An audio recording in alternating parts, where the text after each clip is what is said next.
We are at a really important Casanova site. This was a place where a big change happened in his life. So we'll do 4 minutes with Casanova, but this one might be a little shorter because I already told part of the story somewhere else.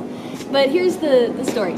So this place right behind me is the Palazzo Soranzo, and it was the site of a humongous wedding that went on for 3 days between the Soranzo and the Quattro families. And those are two of the patrician families, very wealthy. They're, lots of money, had been in the Golden Book of Venice, which was the place where they wrote the names of all the nobility, the very special families. And they had a wedding between those two groups here. This was in the early 1700s when Casanova was just a teenager. Now this was at a time in his life after his father had died. He had done a little traveling, he had come back to Venice.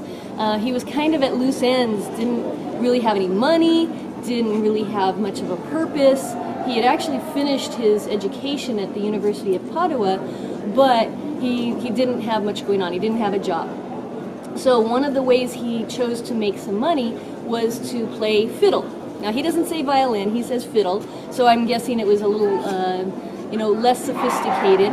And he would play sometimes in the Teatro San Samuele across town, or for things like weddings. So he was hired to play fiddle here at the wedding for this family. And after, a couple of days of playing, this is like the middle, through the night, very late night parties, he was leaving the wedding. It was, I think it was 4 in the morning, and he was walking out and saw Senator Bragadin drop a letter.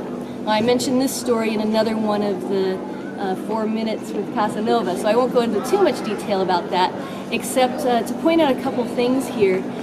This palazzo, you can see how huge it is. It covers quite a bit of real estate, and one of the interesting things about this site is that originally this palazzo had a canal that ran in front of it. That was very typical for pretty much all of the palazzi, that people arrived in their gondola and in water and then just walked into the palazzo. So here, if you look on the ground, you can kind of see an area demarcated by white stones. That's probably the marker of where the canal used to be. And in fact, just down the street here was a sign for Rio Terra, which means river of dirt. So it's a filled-in canal. That's a good trick. As you're walking around Venice, you can see these Rio Terra signs, so you know that's a filled-in canal. That's what this was here. This was really important for Casanova because he met Senator Bragadin.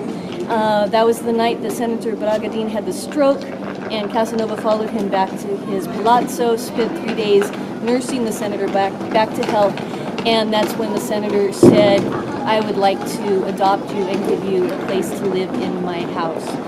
So really a life-changing event for Casanova, and it was his entree into the nobility's lifestyle, even though he wasn't of the noble class himself.